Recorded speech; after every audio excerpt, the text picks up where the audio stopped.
ಜೊತೆ ಹಿರಿಯ ಕನ್ನಡ ಪರ ಹೋರಾಟಗಾರರಾದಂತಹ ವಾಟಾಳ್ ನಾಗರಾಜ್ ಅವರಿದ್ದಾರೆ, ಮಾತಾಡ್ಸ್ಕೊಂಡು ಹೋಗೋಣ. ಸರ್, 60 ವರ್ಷಗಳ ಹೋರಾಟ, 40ಕ್ಕೂ ಹೆಚ್ಚು ಬಂದ್ ಮಾಡಿದ 60 ವರ್ಷಗಳ ಹೋರಾಟ, ಈ ಬಾರಿನೂ ಕೂಡ ಬಂದ್ಗೆ ಕರೆ ಕೊಟ್ಟಿದ್ದೀರಾ. ಬೆಂಬಲ ಕೇಳುವಂತಹ ಅವಶ್ಯಕತೆ, ಆ ರೀತಿಯ ಪರಿಸ್ಥಿತಿ ಇವತ್ತೇನಾದ್ರೂ ಬಂದಿದೆಯಾ? ಎಷ್ಟು ಸಂಘಟನೆಗಳು ನಿಮಗೆ ಬಂದ್ಗೆ? ಕರ್ನಾಟಕವೇ ಉಳಿದಿಲ್ಲ. ಕನ್ನಡಿಗರ ಪರಿಸ್ಥಿತಿ ಕಣ್ಣೀರು. 1956 ನವೆಂಬರ್ 1 ಏಕೀಕರಣ. ಈ ರಾಜ್ಯ ಕನ್ನಡಿಗರ ರಾಜ್ಯ. ಇಲ್ಲಿ ಪರಭಾಷಾ ರಾಜ್ಯ ಆಗಿದೆ. ತಮಿಳರು, ತೆಲುಗರು, ಮಲಯಾಳಿಗಳು, ಗುಜರಾತಿಗಳು, ಮಾರ್ವಾಡಿಗಳು, ಬಿಹಾರಿಗಳು, UP, ಹೊರಗಡೆ ಬೇರೆ ದೇಶ ಹಾಳಾಗೋಗಿದೆ. ಕನ್ನಡ ಉಳಿಸಬೇಕಾಗಿದೆ, ಕನ್ನಡಿಗರು ಉಳಿಬೇಕಾಗಿದೆ, ಕನ್ನಡಿಗರು ಬದುಕಬೇಕಾಗಿದೆ, ಕರ್ನಾಟಕ ಉಳಿಬೇಕಾಗಿದೆ. ಅದಕ್ಕಾಗಿ ಕರ್ನಾಟಕ ಬಂದ್. ಎಷ್ಟು ಸಂಘಟನೆಗಳು ಬೆಂಬಲವನ್ನ ಕೊಟ್ಟಿದೆ, ಜೊತೆಗೆ ಒಂದಿಷ್ಟು ಸಂಘಟನೆಗಳು ನಾವು ನೈತಿಕ ಬೆಂಬಲ ಮಾತ್ರ ಕೊಡ್ಲಿಕ್ಕೆ ಸಾಧ್ಯ ಅಂತ ಹೇಳಿವೆ, ಅಂಥವ್ರಿಗೆ ಏನು ಹೇಳ್ತೀರಾ? ಇದು ನೀವು ಹೇಳೋದಾದ್ರೆ, ಈಗಾಗಲೇ ಇಡೀ ರಾಜ್ಯದಲ್ಲಿ 2000ಕ್ಕೂ ಮೇಲ್ಪಟ್ಟು ಕನ್ನಡ ಪರ ಸಂಘಟನೆಗಳು ಬೆಂಬಲ ಕೊಟ್ಟಿದೆ. ಇದಲ್ಲದೆ ಬೇರೆ ಬೇರೆ ವ್ಯಾಪಾರ ಇರತಕ್ಕಂಥ ಜನಾಂಗ ಎಲ್ಲ ರೀತಿ ಬೆಂಬಲವನ್ನು ಕೊಟ್ಟಿದ್ದಾರೆ. ನಮಗೆ ಅನೇಕರು ನೈತಿಕ ಬೆಂಬಲ ಅಂತ ಹೇಳಿರ್ಬೋದು. ಅವರನ್ನು ನಾವು ಮನವೊಲಿಸ್ತೀವಿ, ಬೆಂಬಲಕ್ಕೆ ಕೇಳ್ತೀವಿ, ಬೆಂಬಲ ಕೊಡ್ತಾರೆ ಅಂತಕ್ಕಂಥ ನಂಬಿಕೆ ನಮಗಿದೆ. ನಿಮ್ಗೆ ಹೇಳೋದಾದ್ರೆ, ಈಗಾಗಲೇ ಕನ್ನಡ ಪರ ಸಂಘಟನೆಗಳಲ್ಲದೆ ಬೇರೆ ವ್ಯಾಪಾರಿ ಸಂಘಟನೆಗಳು ಸುಮಾರು 100ಕ್ಕೂ ಮೇಲ್ಪಟ್ಟು ಭಾರಿ ಸಂಘಟನೆಗಳನ್ನು ಕೇಳಿದ್ದೇವೆ, ಮಾತನಾಡಿದ್ದೇವೆ, ಬೆಂಬಲ ಕೊಡ್ತಾರೆ. ಸರ್, ಹೋಟೆಲ್ ಅಸೋಸಿಯೇಷನ್ ಇರ್ಬೋದು, ಖಾಸಗಿ ಸಾರಿಗೆ ವ್ಯವಸ್ಥೆಗಳಿರ್ಬೋದು, ಆಟೋ ಸಂಘಟನೆಗಳಿರ್ಬೋದು, ಇವಕ್ಕೆಲ್ಲ ಜೊತೆಗೆ ಬಾರ್ ಅಸೋಸಿಯೇಷನ್ ಇವ್ರ ಜೊತೆ ಏನಾದರೂ ಮಾತುಕತೆ ಆಗಿದೆಯಾ ಸರ್? ಬಾರ್ ಅಸೋಸಿಯೇಷನ್ ಅವರು ಒಂದು ಗುಂಪು ಗುರುಸ್ವಾಮಿ ಅಂತೇಳಿ ಮಾತನಾಡಿದೆ ಅವ್ರ ಹತ್ರ. ಅದು ನಿಜವಾಗ್ಲೂ ಬಹಳ ಗೌರವವಾಗಿ ಪ್ರೀತಿಯಿಂದ ಮಾತನಾಡಿದ್ರು. ಈ ರೀತಿ ಯಾರೂ ನನ್ನ ಮಾತಿಗೆ ಬೇರೆ ಅಡ್ಡಿನೇ ಮಾಡಲಿಲ್ಲ. ಸಂಪೂರ್ಣ ಬೆಂಬಲ ಕೊಡ್ತೀವಿ ಅಂತ ಮಾತನ್ನು ಹೇಳಿದ್ದಾರೆ, ಭಾಳ ಪ್ರೀತಿಯಿಂದ ಹೇಳಿದ್ದಾರೆ. ನಾನು ಅವರ ಬೆಂಬಲವನ್ನು ಅತ್ಯಂತ ಗೌರವದಿಂದ ನಿರೀಕ್ಷಣೆ ಮಾಡಿದ್ದೀನಿ. ಹೋಟೆಲ್ನವ್ರು ಕೇಳಿದ್ದೀವಿ ನಾವು. ಹೋಟೆಲ್ನವ್ರನ್ನ ಹೆಬ್ಬಾರ್ ಹತ್ರ ಮಾತಾಡಿದ್ದೀನಿ, ರಾವ್ ಹತ್ರ ಮಾತಾಡಬೇಕು. ಹೆಬ್ಬಾರ್ ಹತ್ರ ಮಾತಾಡಿದ್ದೀನಿ. ಹೆಬ್ಬಾರ್ ಭಾಳ ಹಳಬರು, ನಮ್ಮ ಜೊತೆಯಲ್ಲಿ ಇದ್ದವ್ರ ಹಿಂದೆ ನಮ್ಮ ಹೋರಾಟದಲ್ಲೂ ಇದ್ದವರು. ಅವ್ರನ್ನ ಮಾತಾಡಿದ್ದೀನಿ. ನಾನೇ ಹೋಗಿ ನಾಳೆನೋ ನಾಡಿದ್ದೋ ನಾನೇ ಒಂದು ಸಾರಿ ಹೋಗಿ ಅವ್ರ ಹೋಟ್ಲಿಗೆ ಹೋಗ್ತೀನಿ. ನಮ್ಮ ಹೋಟ್ಲು ಬರಬೇಕು ನೀವು ಅಂದರು. ಖಂಡಿತ ಬರ್ತೀನಿ ಅಂತ ಹೇಳಿದ್ದೀನಿ. ಅಷ್ಟು ಪ್ರೀತಿ ಇದೆಯಲ್ಲ, ಮಾಡಲೇಬೇಕಾಗತ್ತೆ. ಈಗ ಬಂದ್ಗೆ ಸಾರಿಗೆ ಸಚಿವರ ಜೊತೆ ಏನಾದರೂ ಮಾತುಕತೆ ಆಗಿದೆಯಾ? ಅವ್ರೇನು ಹೇಳಿದ್ದಾರೆ ಅಂತ ಹೇಳಿ? ಇಲ್ಲ, ಸಾರಿಗೆ ಸಚಿವರು ಮಾತಾಡ್ದು, ನಾನು ಮಾತಾಡಿದೆ, ನಮ್ಮ ಗೋವಿಂದ ಮಾತಾಡಿದ್ರು. ಸಾರಿಗೆ ಸಚಿವರು ಪಾಪ ಯಾವತ್ತೂ ಅವರಲ್ಲಿ ಇಲ್ಲ ಅನ್ನೋ ಭಾವನೆ ಬರಲಿಲ್ಲ. ಭಾಳ ಪ್ರೀತಿಯಿಂದ ಮಾತಾಡಿದ್ದಾರೆ. ನಾಳೆ ನಾವು ಸ್ವಲ್ಪ ಹೆಚ್ಚು ಕಡಿಮೆ ಮಾತಾಡ್ತೀವಿ. ಅವರು ಬೆಂಬಲ ಕೊಡಬೇಕು, ಕೊಟ್ಟರೆ ಅವ್ರಿಗೂ ಗೌರವ. ಕೇಂದ್ರದ ವಿರುದ್ಧ ನಾವು ಮಾಡ್ತಾ ಇರೋದು, ಕೇಂದ್ರ ನಮಗೆ ಅನ್ಯಾಯ ಮಾಡ್ತಾ ಇದ್ದಾರೆ, ಕರ್ನಾಟಕ ಸರ್ಕಾರವನ್ನು ಕಡೆಗಾಣಿಸಿದ್ದಾರೆ. ಆದ್ದರಿಂದ ಅವ್ರು ಬೆಂಬಲ ಕೊಡಬೇಕಾಗುತ್ತೆ. ನನಗೆ ರಾಮಲಿಂಗ ರೆಡ್ಡಿ ಭಾಳ ಬೇಕಾದವರು, ಕೇಳ್ತೀವಿ, ಕೊಡಿ ಅಂತ ಒತ್ತಾಯ ಮಾಡ್ತೀವಿ. ಸರ್, 22ನೇ ತಾರೀಕು ಬೆಳಿಗ್ಗೆ ಎಷ್ಟು ಗಂಟೆಯಿಂದ ಸಂಜೆ ಎಷ್ಟು ಗಂಟೆವರೆಗೂ ಬಂದಿರುತ್ತೆ? ಜೊತೆಗೆ ನೀವು ಅವತ್ತು ಏನೆಲ್ಲ ಪ್ರತಿಭಟನಾ ಮೆರವಣಿಗೆ ಇರುತ್ತಾ? ಎಷ್ಟು ಜನ ಭಾಗಿಯಾಗ್ಬೋದು? ನಾವು ಈಗ ಬೆಳಿಗ್ಗೆ 6ರಿಂದ ಸಂಜೆ 6ಕ್ಕೆ ಬಂದಿರೋದು. ಈ ಆಮೇಲೆ ಮೈಸೂರು ಇದು ಟೌನ್ ಹಾಲಿಂದ 11 ಗಂಟೆಗೆ ಮೆರವಣಿಗೆ ಇದೆ.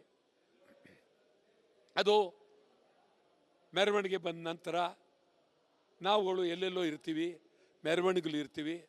ಆದ್ದರಿಂದ ಇಡೀ ಬಂದ್ 6ರಿಂದ ಸಂಜೆ 6ಕ್ಕೆ. ಆಸ್ಪತ್ರೆಗಳಿಗೆ ವಿನಾಯಿತಿ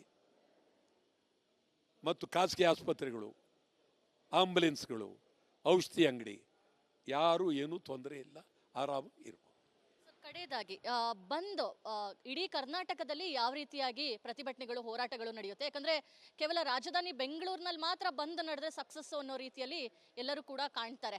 ಬೇರೆ ಬೇರೆ ಜಿಲ್ಲೆಗಳಲ್ಲಿ ಭಾಗಗಳಲ್ಲಿ ಯಾವ ರೀತಿಯಾಗಿ ಪ್ಲಾನ್ಗಳನ್ನ ಮಾಡ್ಕೊಂಡಿದ್ದಾರೆ? ಇಲ್ಲ, ಬೇರೆ ನಮಗೆ ಕನ್ನಡ ಪರ ಸಂಘಟನೆಗಳು ಇಡೀ ರಾಜ್ಯದ ಉದ್ದಗಲಕ್ಕೂ ಇದ್ದಾರೆ. ಅವರು ಭಾಳ ಅದ್ಭುತವಾಗಿ ಚಳುವಳಿ ಮಾಡ್ತಾರೆ, ಮೆರವಣಿಗೆ ಮಾಡ್ತಾರೆ, ಬಂದ್ಗೆ ಬೆಂಬಲ ಸೂಚಿಸ್ತಾರೆ. ಬಂದ್ ಆಗೋದಕ್ಕೆ ಎಲ್ಲರೂ ಬೀದಿಯಲ್ಲಿ ನಿಂತು ನಾಡಿನ ಜನರಿಗೆ ಕೈ ಮುಗಿದು ಬಂದ್ಗೆ ಬೆಂಬಲವನ್ನು ಕೇಳ್ತಾರೆ. ಬೆಳಗಾವಿನಲ್ಲಿ ಎಲ್ಲ ಕನ್ನಡ ಪರ ಸಂಘಟನೆಗಳು ಭಾಳ MES ವಿರುದ್ಧ, ಮರಾಠಿ ವಿರುದ್ಧ ತೀವ್ರವಾದ ಹೋರಾಟವನ್ನು ಮಾಡ್ತಾರೆ. ಇವಿಷ್ಟು ವಾಟಾಳ್ ನಾಗರಾಜ್ ಅವರ ಮಾತು. ಅಂದ್ರೆ ಪ್ರಮುಖವಾಗಿ 22ನೇ ತಾರೀಕು ನಡೆಯುವಂತಹ ಕರ್ನಾಟಕ ಬಂದ್ಗೆ ಈಗಾಗಲೇ ಎಲ್ಲ ಸಂಘಟನೆಗಳು ಕೂಡ ಬೆಂಬಲವನ್ನ ಕೊಟ್ಟಿರುವಂತದ್ದು. ಪ್ರಮುಖವಾಗಿ ಬೆಳಗಾವಿಯಲ್ಲೂ ಕೂಡ ಸಾಕಷ್ಟು ಸಂಘಟನೆಗಳು ಅವತ್ತು ದೊಡ್ಡ ಮಟ್ಟದ ಹೋರಾಟವನ್ನ ಮಾಡ್ಲಿಕ್ಕಿದೆ ಅನ್ನೋ ಒಂದು ವಿಚಾರವನ್ನ ಹೇಳಿರುವಂತದ್ದು. ಕ್ಯಾಮರಾ ಪರ್ಸನ್ ದೀಪಕ್ ಜೊತೆ ದೀಪ್ತಿ ತೋಳ್ಪಾಡಿ, ರಿಪಬ್ಲಿಕ್ ಕನ್ನಡ, ಬೆಂಗಳೂರು. ನಮ್ಮ ಜೊತೆ ಹಿರಿಯ ಕನ್ನಡ ಪರ ಹೋರಾಟಗಾರರಾದಂತಹ ವಾಟಾಳ್ ನಾಗರಾಜ್ ಅವರಿದ್ದಾರೆ, ಮಾತಾಡ್ಸ್ಕೊಂಡು ಹೋಗೋಣ. ಸರ್, 60 ವರ್ಷಗಳ ಹೋರಾಟ, 40ಕ್ಕೂ ಹೆಚ್ಚು ಬಂದ್ ಮಾಡಿದ 60 ವರ್ಷಗಳ ಹೋರಾಟ, ಈ ಬಾರಿನೂ ಕೂಡ ಬಂದ್ಗೆ ಕರೆ ಕೊಟ್ಟಿದ್ದೀರಾ. ಬೆಂಬಲ ಕೇಳುವಂತಹ ಅವಶ್ಯಕತೆ, ಆ ರೀತಿಯ ಪರಿಸ್ಥಿತಿ ಇವತ್ತೇನಾದ್ರೂ ಬಂದಿದೆಯಾ? ಎಷ್ಟು ಸಂಘಟನೆಗಳು ನಿಮಗೆ ಬಂದ್ಗೆ? ಕರ್ನಾಟಕವೇ ಉಳಿದಿಲ್ಲ, ಕನ್ನಡಿಗರ ಪರಿಸ್ಥಿತಿ ಕಣ್ಣೀರು. 1956 ನವೆಂಬರ್ 1 ಏಕೀಕರಣ. ಈ ರಾಜ್ಯ ಕನ್ನಡಿಗರ ರಾಜ್ಯ. ಇಲ್ಲಿ ಪರಭಾಷಾ ರಾಜ್ಯ ಆಗಿದೆ.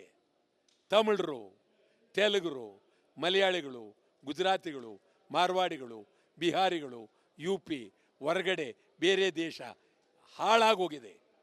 ಕನ್ನಡ ಉಳಿಸಬೇಕಾಗಿದೆ, ಕನ್ನಡಿಗರು ಉಳಿಬೇಕಾಗಿದೆ, ಕನ್ನಡಿಗರು ಬದುಕಬೇಕಾಗಿದೆ, ಕರ್ನಾಟಕ ಉಳಿಬೇಕಾಗಿದೆ. ಅದಕ್ಕಾಗಿ ಕರ್ನಾಟಕ ಬಂದ್. ಎಷ್ಟು ಸಂಘಟನೆಗಳು ಬೆಂಬಲವನ್ನ ಕೊಟ್ಟಿದೆ, ಜೊತೆಗೆ ಒಂದಿಷ್ಟು ಸಂಘಟನೆಗಳು ನಾವು ನೈತಿಕ ಬೆಂಬಲ ಮಾತ್ರ ಕೊಡ್ಲಿಕ್ಕೆ ಸಾಧ್ಯ ಅಂತ ಹೇಳಿವೆ, ಅಂಥವ್ರಿಗೆ ಏನು ಹೇಳ್ತೀರಾ? ಇದು ನಿಮ್ಗೆ ಹೇಳೋದಾದ್ರೆ, ಈಗಾಗಲೇ ಇಡೀ ರಾಜ್ಯದಲ್ಲಿ 2000ಕ್ಕೂ ಮೇಲ್ಪಟ್ಟು ಕನ್ನಡ ಪರ ಸಂಘಟನೆಗಳು ಬೆಂಬಲ ಕೊಟ್ಟಿದೆ.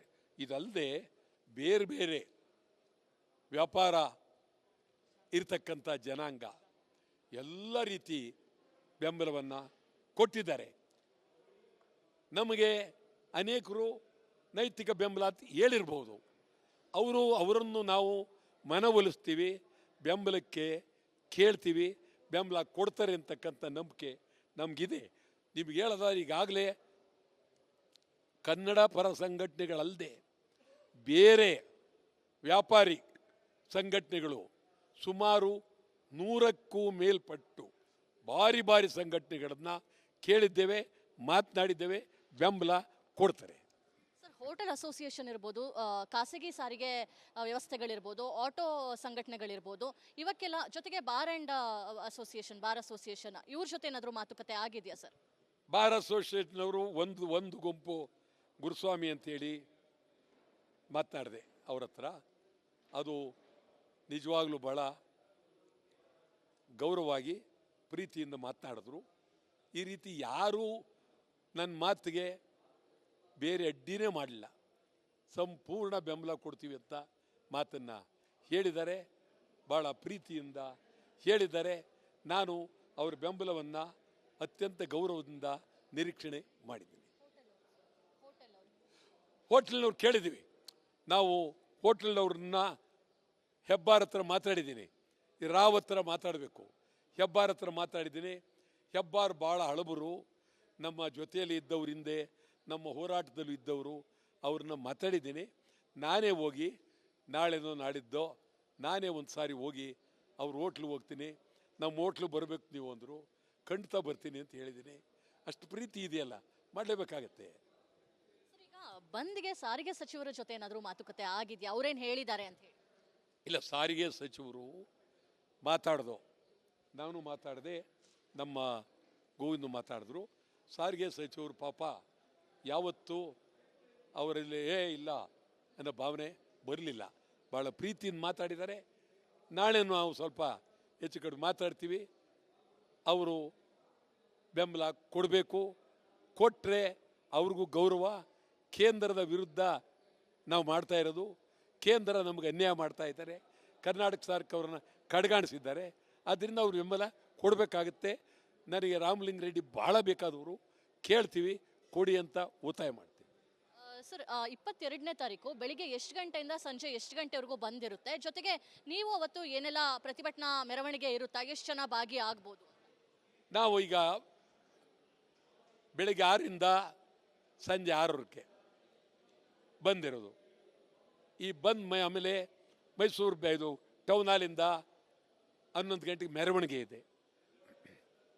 ಅದು ಮೆರವಣಿಗೆ ಬಂದ ನಂತರ ನಾವುಗಳು ಎಲ್ಲೆಲ್ಲೋ ಇರ್ತೀವಿ, ಮೆರವಣಿಗೆಗಳು ಇರ್ತೀವಿ.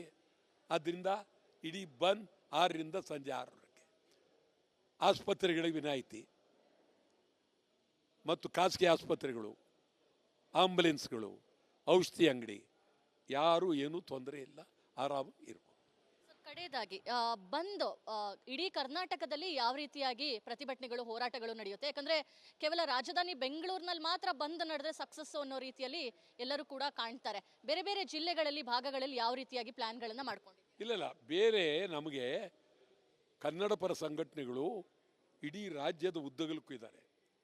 ಅವರು ಭಾಳ ಅದ್ಭುತವಾಗಿ ಚಳುವಳಿ ಮಾಡ್ತಾರೆ, ಮೆರವಣಿಗೆ ಮಾಡ್ತಾರೆ, ಬಂದ್ಗೆ ಬೆಂಬಲ ಸೂಚಿಸ್ತಾರೆ. ಬಂದ್ ಆಗೋದಕ್ಕೆ ಎಲ್ಲರೂ ಬೀದಿಯಲ್ಲಿ ನಿಂತು ನಾಡಿನ ಜನರಿಗೆ ಕೈ ಮುಗಿದು ಬಂದ್ಗೆ ಬೆಂಬಲವನ್ನು ಕೇಳ್ತಾರೆ. ಬೆಳಗಾವಿನಲ್ಲಿ ಎಲ್ಲ ಕನ್ನಡ ಪರ ಸಂಘಟನೆಗಳು ಭಾಳ MES ವಿರುದ್ಧ, ಮರಾಠಿ ವಿರುದ್ಧ ತೀವ್ರವಾದ ಹೋರಾಟವನ್ನು ಮಾಡ್ತಾರೆ. ಇವಿಷ್ಟು ವಾಟಾಳ್ ನಾಗರಾಜ್ ಅವರ ಮಾತು. ಅಂದ್ರೆ ಪ್ರಮುಖವಾಗಿ 22ನೇ ತಾರೀಕು ನಡೆಯುವಂತಹ ಕರ್ನಾಟಕ ಬಂದ್ಗೆ ಈಗಾಗಲೇ ಎಲ್ಲಾ ಸಂಘಟನೆಗಳು ಕೂಡ ಬೆಂಬಲವನ್ನ ಕೊಟ್ಟಿರುವಂತದ್ದು. ಪ್ರಮುಖವಾಗಿ ಬೆಳಗಾವಿಯಲ್ಲೂ ಕೂಡ ಸಾಕಷ್ಟು ಸಂಘಟನೆಗಳು ಅವತ್ತು ದೊಡ್ಡ ಮಟ್ಟದ ಹೋರಾಟವನ್ನ ಮಾಡ್ಲಿಕ್ಕಿದೆ ಅನ್ನೋ ಒಂದು ವಿಚಾರವನ್ನ ಹೇಳಿರುವಂತದ್ದು. ಕ್ಯಾಮರಾ ಪರ್ಸನ್ ದೀಪಕ್ ಜೊತೆ ದೀಪ್ತಿ ತೋಳ್ಪಾಡಿ, ರಿಪಬ್ಲಿಕ್ ಕನ್ನಡ, ಬೆಂಗಳೂರು.